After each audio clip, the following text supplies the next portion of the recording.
Hello everybody and welcome to another episode of What's in the actually really pretty box.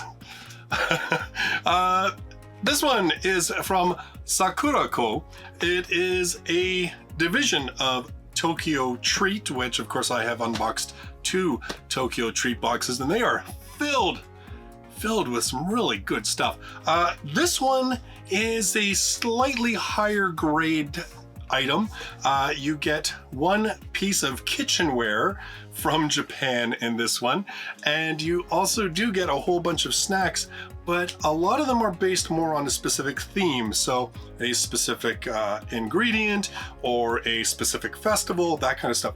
There's a little bit more, I would say, Japanese history and tradition in this box and in the treats of this box than in the TokyoTreat, which is basically like I just went to the convenience store and bought a crap ton of sweets and candy and chips and stuff.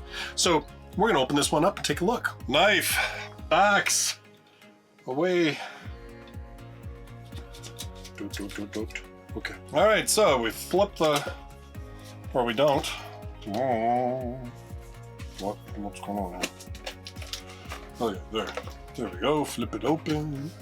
And we flip it open. Now, you can't see anything right away because you actually get like little greetings from blossoming Tokyo.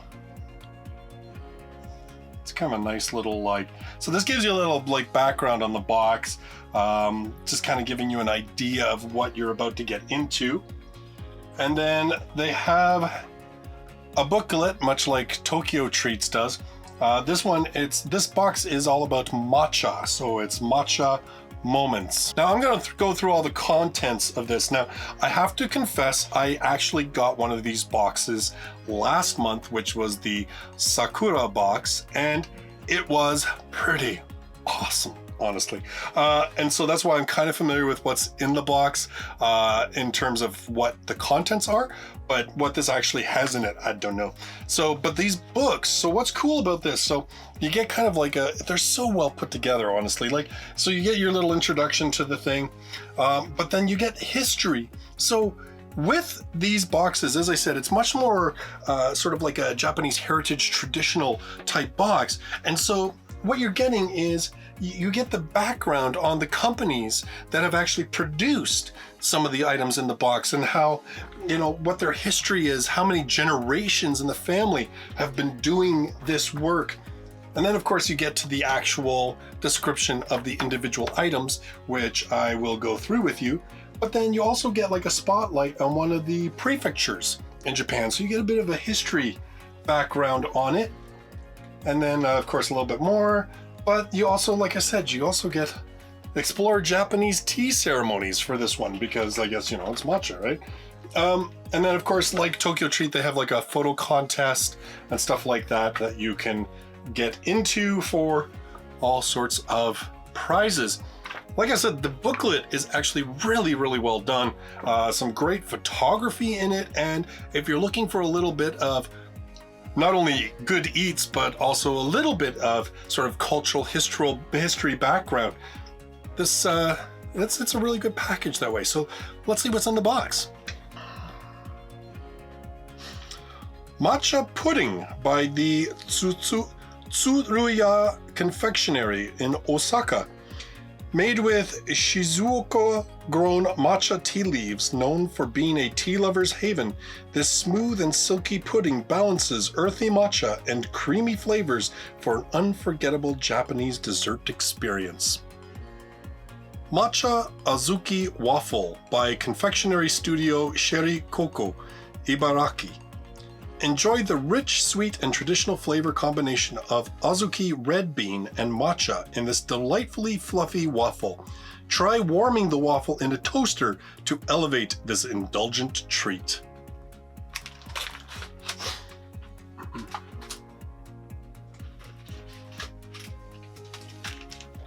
Matcha Mochi by Tengudo in Hokkaido. Made under the supervision of renowned green tea specialists Ujilen, this fluffy and chewy matcha mochi gets sweeter the more you chew it. Please enjoy it slowly for the full experience. which obviously means I'm not going to do it here on camera, but you know, it'll be a nice thing to try out later. Matcha Senbei by Kashiwado in Niigata. While not being overly sweet, these matcha-scented crackers are a delicious, crispy snack, perfect for sharing with friends over tea or enjoying as a light midday snack. Matcha Kintsuba by Azuki from Ishikawa. Elegantly sweet and refreshingly bitter, Matcha Kintsuba is a must-try Japanese sweet. Maker Azuki lovingly created this red bean jelly treat, which is coated in a matcha batter. Matcha Yokan Roll Cake. Now, actually, I'm going to say this about this box too. When they're small like this, you actually get 2 of them, which I kind of like. I think that's pretty cool.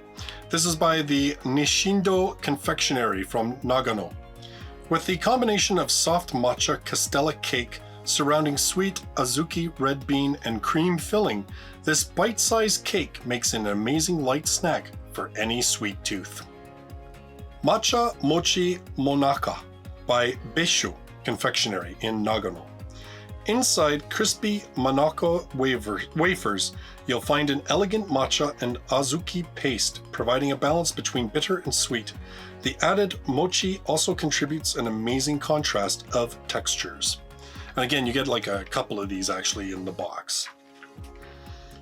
Gold Plum Tea by Sekimoto Foods in Wakayama. Enjoy a little luxury this spring. This sweet and sour plum tea features beautiful gold leaf. Enjoy watching this sparkling gold float, contrasting against the light pink tea before taking a sip. To enjoy, simply pour hot water over the tea. Feel free to enjoy straight away without steeping. Oh, really? You don't have to steep it? That's kind of interesting. And you get like again, you get like 2 packages of the tea to try. Sakura Karinto by Yamada Confectionery in Aichi. With seasonal and sweet Sakura Karinto, the clue is in the name. The slightly salty flavor of the sakura mixed in with the sweetness of the cracker aims to recreate the flavor of Sakura mochi, but with a lot of crunch. And actually what's kind of cool about this, I should point this out, it actually, for each of these, gives you whether it has a common allergen and whether it is vegetarian friendly. So I think that's kind of cool too, actually. They're taking a lot into consideration with these. Yamecha Monaca by the Eguchi Confectionery in Fukuoka. Produced in the Chikugo region of Fukuoka, Yamacha is a tea known for its refreshing taste. Made using sugar and syrup, the Yamacha filling inside these crispy Monaca wafers is a beautiful balance between bitter and sweet. Now this is what I was talking about in terms of like kitchenware. I'll open it up and you can all take a peek at it. Oh, it's kind of pretty actually. So this is the Sakura Yunomi by Japan Mag in Osaka. Enjoy the refreshing feeling of spring all year round with this traditional Japanese Yunomi cup. The gentle pink and orange coloring of the Sakura motif make it a great partner for the golden plum tea. It's not dishwasher friendly, by the way. Soft milk and strawberry Bamkuchen by Dayo Foods in Aichi. A must-try cake for everyone with a sweet tooth. This fluffy treat combines the flavors of milk and Japan-grown strawberries to create an elegant cake experience. Sakura Sugar Candy by Tsuyama Confectionery in Shimane. A spring limited edition treat made by combining soft mousse, meringue, and agar jelly. Finally, it is combined with Sakura agar jelly to create a fluffy and delicate spring sugar candy. And you get a couple of these. It's kind of neat. I don't know if you can really make it out, but it's like got sort of different, like you can see there's kind of different shapes and everything, like there's different things inside it. That's yeah, it's kind of cool. Plum Yokan by Kanemata Confectionery in Nagano. Refreshingly sour with sweet elements, enjoying this Japanese plum jelly treat is a great way to wash away the fatigue of winter and welcome spring with open arms. So those are all the items in the box. Now, like I said, It's probably not as big a variety as the TokyoTreat stuff, but you get a number of them. So like when they're smaller, you actually get a couple. So the box is really packed full of stuff when you first get it. And I hope you kind of get the sense, obviously I'm rushing through a lot of it, but I hope you get the sense that these things are more traditional type treats. Even the fact that they're mentioning what companies created them and such, it's to try and give you an idea that there is history behind these things. They're like, I mean, obviously some of them are probably newer than others, but I really appreciate what efforts they're going to provide more of a traditional Japanese treat experience as opposed to, you know, just cool varieties of Kit Kat and such. I'm gonna try at least one or two of these things, and let's see what they're like. I'm gonna try one of the bite-sized roll cakes because got a couple of these. And you know, like I said, what's cool about this, and as I said, I did get one of the boxes, the first box that came out. I didn't unbox it because I just wanted to kind of, well, honestly, I just bought it for myself because I thought it seemed kind of cool. And I really didn't know what it would be like, you know. I was kind of like, well, is it going to be good? Is it not? Some of that stuff, there was so much surprise in that box in terms of taste combinations that I had never really had. So that's part of the reason why I wanted to try this one out too. Oh. It's chewy, yeah.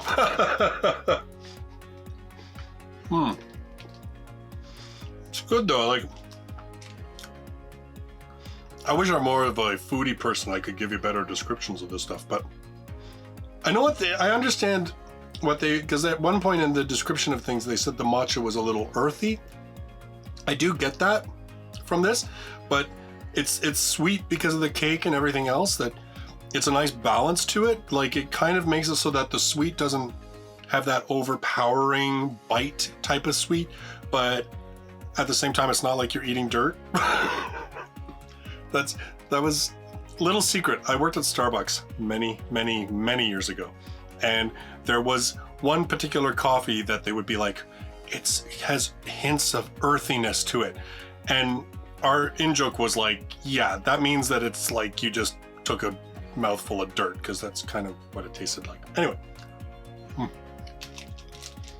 Oh, good. All right, I'm gonna do one more thing, and that's gonna be the Matcha Mochi Monaca. Yeah, let's give this one a whirl.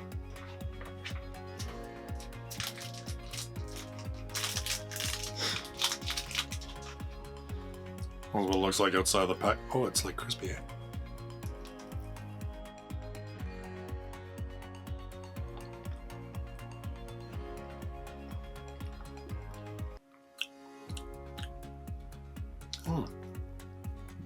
Not as sweet as a cake. It's interesting, it's deceiving, because you think that initially, like, I know they describe it as a wafer, but still, it looks like it's going to be soft, like kind of like a cakey thing, and yet it's got this little bit of crunch to it. Not a lot. Much more, I would say, of that earthiness. Again, doesn't taste like you're eating dirt. Much better than that. Not as sweet as the cake, obviously, but yeah. Wow, that's interesting. I think what I like about this box, certainly what I liked about the first one, and even just tasting these first two things that I like about this one, they're not flavors that I am typically familiar with. I admit I am not the most adventuresome when it comes to eating different things. So getting these kind of boxes gives me an opportunity to A, try different things, and B, kind of force me to try different things because, you know, I bought them. So yeah. Yeah, that's good though. That's good. It's interesting. Like I said, if you told me matcha, I would not immediately know what that tasted like, but I'm starting to get an idea, even just based on these first two things. So, all right. So that is the Sakuraco box. As I said, a little bit different. Definitely still in that sort of treat box line, but I don't want to sound snotty and say it's like a bit of a higher end, but I would say that it's much more rooted in culture and tradition than a lot of the other treat boxes. That is probably how I would put it, and I don't think that's wrong. In any case, if you want to check it out, I'll put links in the description down below. yeah, it's pretty cool actually. I do really like that. That might be one I'll have to just kind of keep up on my own and see. I can treat myself every month to a little bit of that. In any case, I hope you enjoyed the video. If you did, give her a thumbs up, and you know, all that subscribe nonsense and everything else that we all do it on YouTube. In any case, thank you so much for watching this video. I look forward to seeing you in the next one. Until then, bye bye for now.